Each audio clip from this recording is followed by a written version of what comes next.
धक्का मुक्की में कौन सा समास है? तो प्यारे साथी आपको बताना है कि धक्का मुक्की शब्द में कौन सा समास है। तो देखिए धक्का मुक्की दोनों पद अपने आप में प्रधान है, यानी धक्का भी प्रधान है और मुक्की भी प्रधान है। जब दोनों पद प्रधान होते हैं तो वहां पर कौन सा समास होता है? तो द्वंद्व समास होता है, यानी आपका सी ऑप्शन राइट हो जाएगा। नेक्स्ट क्वेश्चन की ओर बढ़ते हैं। अगला क्वेश्चन देखते हैं क्या है।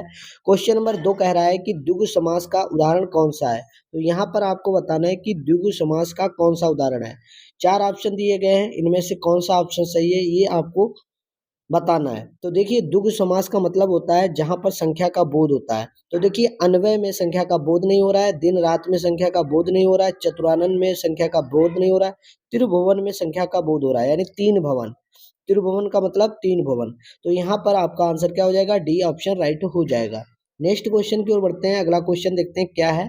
क्वेश्चन नंबर 3 कह रहा है कि चिरायु शब्द में प्रयुक्त उपसर्ग है। यहाँ पर आपका एक शब्द दिया गया है जिसका पूछा गया है कि चिरायु में कौन सा उपसर्ग है। तो यहाँ पर आपको बताना है चिरायु में प्रयुक्त उपसर्ग बताना है, इसमें कौन सा उपसर्ग प्रयोग में किया गया है। तो यहाँ पर 4 ऑप्शन दिए गए हैं। तो देखो चिर आयु, चिर दो शब्दों से बना है, चिर प्लस आयु, यानी चिर आपका उपसर्ग के रूप में कार्य कर रहा है।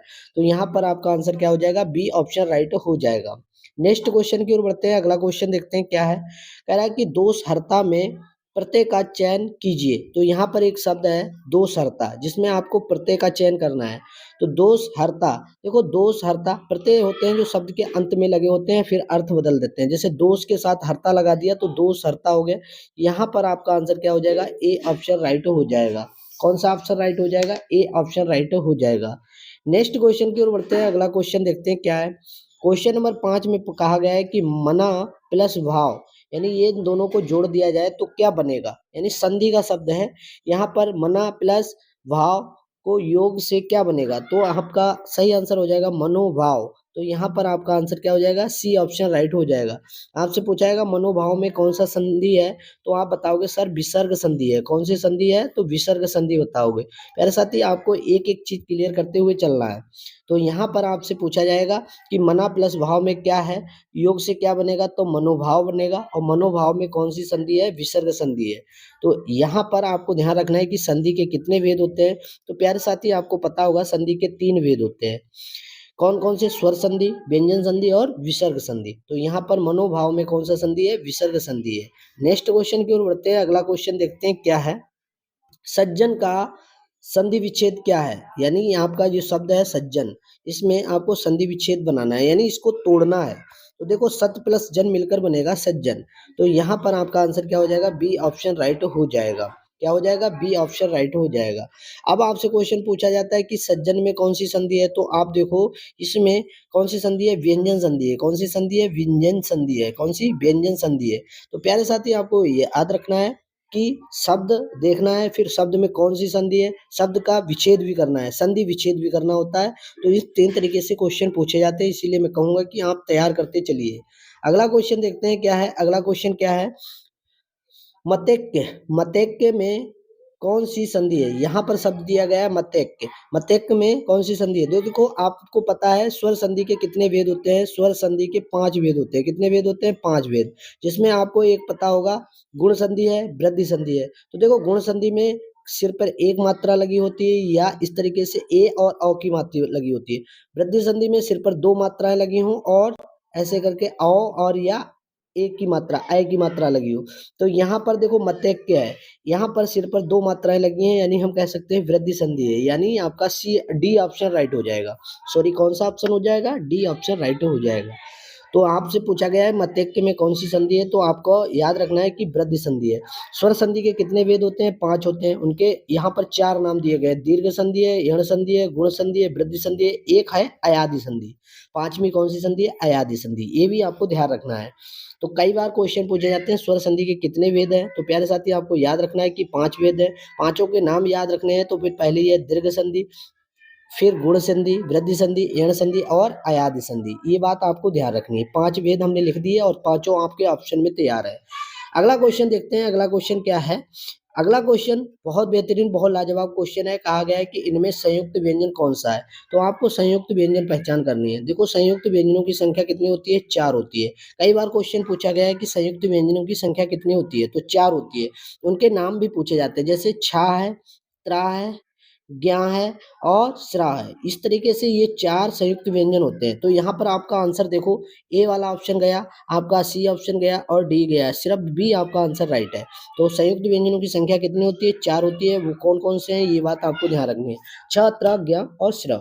तो इस तरीके से आपको क्वेश्चन तैयार करते हुए चलना है। मैं उम्मीद करूंगा कि इस वीडियो में जितने आपने अभी तक क्वेश्चन देखे हैं सारे आपको क्लियर हुए हैं। क्लियर हुए हैं तो वीडियो को एक बार लाइक कर दो।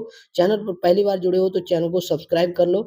अपने दोस्तों के पास इस वीडियो को एक बार जरूर शेयर कर देना, जिससे कि उनको भी इस चीज का बेनिफिट मिल जाए। चलिए नेक्स्ट क्वेश्चन की ओर बढ़ते हैं। अगला क्वेश्चन देखते हैं क्या है। क्वेश्चन नंबर 9 कह रहा है कि जो छ है ध्वनि का उच्चारण क्या है? तो यहाँ पर आपको बताना है कि जो छ है उसकी ध्वनि का उच्चारण क्या है? दत्त है, ओष्ठ है, तालव्य है या वर्तस्य है? तो यहाँ पर आपको पता होगा च, छ, चा वर्ग के जितने भी आते हैं, चा है, छ है, ज है, झा है, या है, झा है, या है, ये शब्द कैसे होते हैं? तालव्य व्यंजन होते हैं। कैसे व्यंजन होते हैं? तालव्य। तो आपका आंसर क्या हो जाएगा? सी ऑप्शन राइट हो जाएगा। यहाँ पर आपको ध्यान रखना है च, छ, ज, झ, या, ये भी कोई भी आ जाए तो ये सब किसमें आते हैं? तालव्य व्यंजन में आते हैं। तो चा वर्ग के जितने भी व्यंजन हैं वो क्या होते हैं? तालव्य व्यंजन कहलाते हैं। चलिए अगले क्वेश्चन की ओर बढ़ते हैं। अगला क्वेश्चन है बहुत बेहतरीन, बहुत लाजवाब क्वेश्चन है। कहा है इनमें रूढ़ शब्द कौन सा है? तो यहाँ पर आपको पहचान करनी है कि इनमें रूढ़ शब्द कौन सा है। रूढ़ शब्द वे होते हैं जिनको हम क्या कर सकते हैं? रूढ़ शब्द होते हैं वो टूट कर नहीं बनते हैं, जैसे मल, मलयज, जलज, पंकज, वैभव। इनमें से आपको पहचान करनी है कि रूढ़ शब्द कौन सा है। तो रूढ़ शब्द आपका वैभव है, यानी आपका डी ऑप्शन राइट हो जाएगा। नेक्स्ट क्वेश्चन की ओर बढ़ते हैं। अगला क्वेश्चन क्या है कि यौगिक शब्द कौन सा है? यौगिक यानी यौगिक क्या होते हैं? जब किसी के संयोग से बनते हैं वो यौगिक कहलाते हैं। जैसे पंकज है, यौगिक शब्द नहीं है। दिन भी यौगिक नहीं है, जलज भी नहीं है। पाठशाला है, पाठ प्लस शाला। तो यहाँ पर आपका आंसर क्या हो जाएगा? बी ऑप्शन राइट हो जाएगा। नेक्स्ट क्वेश्चन की ओर बढ़ते हैं। अगला क्वेश्चन देखते हैं क्या है। अगला क्वेश्चन बहुत बेहतरीन, बहुत लाजवाब क्वेश्चन है। कह रहा है कि निम्नलिखित में तत्सम शब्द का चयन कीजिए। यहाँ पर आपको क्या पहचान करनी है? तत्सम शब्द का चयन करना है। बारात है, वर्षा है, हाथी है और आंसू है। इन चारों ऑप्शनों में आपको अगर आप देखना चाहते हैं तत्सम कौन सा है तो यहाँ पर आपका आंसर हो जाएगा बी। कई बार क्वेश्चन पूछा जाता है तत्सम और तद्भव, तद्भव और तत्सम से क्वेश्चन पूछा जाता है, इसीलिए मैं कहूंगा कि इन चीजों को तैयार करते चलिए। आपकी परीक्षा हाल में एक एक चीज आपके लिए इंपॉर्टेंट है, इसीलिए मैं कहूंगा कि चीजों को तैयार करते चलिए और अपना सिलेक्शन ले लीजिए। एक बार सिलेक्शन मिल गया तो समझिए बेरोजगारी का आपका दाग हट जाएगा। इसीलिए मैं कहूंगा कि आप मेहनत और लगन के साथ एक बार लग जाइए और अपना अंतिम प्रयास तक मेहनत करते रहिए। अगले क्वेश्चन की ओर बढ़ते हैं। अगला क्वेश्चन क्या है? अगला क्वेश्चन है वस्तु, स्थान, भाव, विचार के घोतक शब्द को क्या कहते हैं? यहाँ पर क्वेश्चन आपका है कि वस्तु है, स्थान है, भाव या विचार के घोतक शब्द को क्या कहते हैं? ये डेफिनेशन है, एक प्रकार की परिभाषा है किसकी? संज्ञा की। ऐसे शब्दों को क्या कहते हैं? संज्ञा कहते हैं। संज्ञा की परिभाषा क्या है? वस्तु, स्थान, भाव, विचार के घोतक शब्द को क्या कहते हैं? संज्ञा। यानी आपका आंसर क्या हो जाएगा? ए ऑप्शन राइट हो जाएगा। नेक्स्ट क्वेश्चन की ओर बढ़ते हैं। अगला क्वेश्चन देखते हैं क्या है। अगला क्वेश्चन है कि जातिवाचक संज्ञा बताइए। यहाँ पर आपको क्वेश्चन में पूछा गया है कि जातिवाचक संज्ञा क्या है। देखो जातिवाचक संज्ञा क्या होती है? जिसमें आपकी जाति का बोध होता है, जैसे लड़का है, लड़की है, डॉक्टर है। तो इस तरीके से जैसे समूहवाचक होती है सेना, और जैसे व्यक्तिवाचक संज्ञा है श्याम, दुख है भाववाचक संज्ञा। तो यहाँ पर जातिवाचक संज्ञा क्या आ जाएगी? लड़का। लड़का कैसी संख्या है? जातिवाचक संज्ञा है। लड़का कैसी संज्ञा है? जातिवाचक संज्ञा है। यहाँ पर आपका आंसर क्या हो जाएगा? ए ऑप्शन राइट हो जाएगा। देखो संज्ञा के आपको 3 भेद होते हैं, लेकिन उसमें से आपको 2 और याद रखने हैं। जातिवाचक संज्ञा, भाववाचक संज्ञा और क्या होती है? समूहवाचक संज्ञा। समूहवाचक संज्ञाओं को 2 भागों में बांटा गया है, एक पदार्थवाचक संज्ञा और एक क्या होती है? आपको पता है द्रव्यवाचक संज्ञा। तो ये प्रकार आपको ध्यान रखनी है। अगले क्वेश्चन की ओर बढ़ते हैं। अगला क्वेश्चन क्या है? क्वेश्चन है कि मानव शब्द में विशेषण बनेगा। यहाँ पर आपको बताना है कि जो मानव शब्द है इसमें विशेषण क्या बनेगा? मनुष्य बनेगा, मानवीकरण बनेगा, मानवता बनेगा या मानवीय बनेगा? तो देखिए मानव जो शब्द है उसका विशेषण अगर सही बात देखी जाए तो क्या होगा? मानवीय होगा। यानी आपका डी ऑप्शन राइट हो जाएगा। क्या हो जाएगा? आपका डी ऑप्शन राइट हो जाएगा। नेक्स्ट क्वेश्चन देखते हैं क्या है। अगला क्वेश्चन बहुत बेहतरीन, बहुत लाजवाब क्वेश्चन है। कह रहा है कि निश्चयवाचक सर्वनाम कौन सा है? देखो निश्चयवाचक सर्वनाम क्या होते हैं? वो सर्वनाम जिसमें किसी चीज की निश्चितता की बोध हो। जैसे क्या, क्या ये आपका है जी, क्या है जो शब्द है जी, ये प्रश्न है, आपका प्रश्न पूछ रहा है। आपसे क्या मैं आपसे आपकी पुस्तक ले सकता हूँ, तो यहाँ प्रश्न हो गया। कुछ आपका निश्चित नहीं है, अनिश्चित है। कौन, ये भी प्रश्नवाचक संज्ञा हो रही है। तो ये चीजें आपको तैयार करनी है। तो एक ही शब्द है, ये है, ये पुस्तक आपकी है, ये निश्चित है, ये पुस्तक आपकी है, ये है।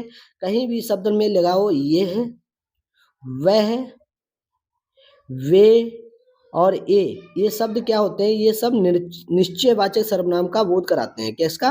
निश्चयवाचक सर्वनाम का बोध कराते हैं। तो यहाँ पर आपका आंसर क्या हो जाएगा? डी ऑप्शन राइट हो जाएगा। यह, वे, वह, वे, ये जो शब्द आते हैं वो ये निश्चयवाचक सर्वनाम का बोध कराते हैं। इसीलिए मैं कहूंगा कि इसका ऑप्शन क्या आ जाएगा? डी ऑप्शन राइट हो जाएगा। नेक्स्ट क्वेश्चन की ओर बढ़ते हैं। अगला क्वेश्चन देखते हैं क्या है। कौन सा शब्द बादल का पर्यायवाची नहीं है? यहाँ पर आपको ध्यान रखना है कि बादल का पर्यायवाची नहीं है। बादल का पर्यायवाची जलद भी है, नीरद भी है, मेघ भी है, लेकिन एक वर्दी नहीं है, वारिदी नहीं है। तो यहाँ पर आपका आंसर क्या हो जाएगा? सी ऑप्शन राइट हो जाएगा। बेहतरीन क्वेश्चन है। आपसे पूछा गया है कि बादल का पर्यायवाची नहीं है। नहीं का बहुत ध्यान रखना है कि इसमें कौन सा नहीं है। तो सी वाला आपका आंसर राइट हो जाएगा। जलद, नीरद और मेघ ये बादल के पर्यायवाची है, लेकिन वारिदी बादल का पर्यायवाची नहीं है। नेक्स्ट क्वेश्चन की ओर बढ़ते हैं। अगला क्वेश्चन देखते हैं। जिसे पार करना कठिन हो उसको क्या कहेंगे? एक शब्द में बताना है। जिसे पार करना कठिन हो उसे क्या कहेंगे? निगम कहेंगे, आगम कहेंगे, दुर्गम कहेंगे, अगम्य कहेंगे। तो यहाँ पर आपका आंसर क्या हो जाएगा? दुर्गम। यहाँ पर आपका आंसर क्या हो जाएगा? सी ऑप्शन राइट हो जाएगा। नेक्स्ट क्वेश्चन की ओर बढ़ते हैं। अगला क्वेश्चन देखते हैं क्या है। अगला क्वेश्चन है, थाली का बैगन से क्या अभिप्राय है? ये आपका एक प्रकार का मुहावरा है। थाली का बैगन, कहा जाता है कि थाली के बैगन बने रहोगे। इसका मतलब कोई सिद्धांत नहीं, यानी आपके पास कोई उद्देश्य नहीं है, तो आप एक थाली के बैगन बन गए। तो यहाँ पर एक थाली के बैगन का अर्थ होता है सिद्धांतहीन व्यक्ति। यहाँ पर आपका आंसर क्या हो जाएगा? ए ऑप्शन राइट हो जाएगा। यहाँ तक चीजें क्लियर हुई हैं तो वीडियो को लाइक करो। चैनल पर पहली बार जुड़े हो तो चैनल को सब्सक्राइब करो। अगला क्वेश्चन है कि चरण कमल बंदो हर राय में कौन सा समास है? यहाँ पर ये एक चौपाई दी गई है। चरण कमल बंदो हर राय में कौन सा अलंकार है? सॉरी, कौन सा अलंकार है? अलंकार पूछा है। चरण और कमल दोनों अलग अलग हैं, और लेकिन चरण की तुलना कमल से की गई है, तो कौन सा होगा? रूपक अलंकार होगा। यहाँ पर आपका क्या होगा? सी ऑप्शन राइट हो जाएगा। आज की वीडियो अगर आपको पसंद आई है तो वीडियो को लाइक कर दीजिए। चैनल पर पहली बार जुड़े हो तो चैनल को सब्सक्राइब कर दीजिए, और एक बार कमेंट में अपना राय जरूर दे दीजिए कि या आपको 20 क्वेश्चन 20 आपको आते थे। अगर आते थे तो एस जय हिंद करके भेज दीजिए। अगर नहीं आते हैं तो फिर से इनको तैयार कर लीजिए, क्योंकि ये परीक्षा में कई बार पूछे गए हैं। मैं कहूँगा कि पहले ही प्रयास में सिलेक्शन होना चाहिए और इसी बार होना चाहिए। यही उद्देश्य आपका होना चाहिए और इसी तरीके से आपकी तैयारी होनी चाहिए। कम समय में अधिक चीजों को तैयार करना है तो हमारे साथ जुड़ जाइए। आज के लिए इतना ही। Thank you all of you.